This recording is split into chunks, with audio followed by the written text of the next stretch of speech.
এখানে আমি সকালবেলা অনেকক্ষণ আগেই উঠেছিলাম, 9টার সময় আজকে জন্মাষ্টমী বলে। আর এখন আমি উঠলাম আবার 12টা 20-তে।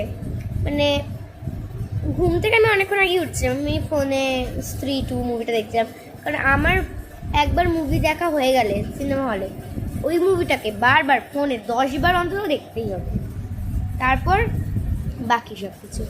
আমি উঠেই এখন ছাতু খাচ্ছি। আর কি, বৃষ্টি শুরু হয়ে গেছে। মানে বর্ষাকালে বৃষ্টি পিছুই ছাড়ে না একদম। কালকে মুভি দেখে বেরোনোর পরেও বৃষ্টি হচ্ছিল, আবার এখনও বৃষ্টি হচ্ছে।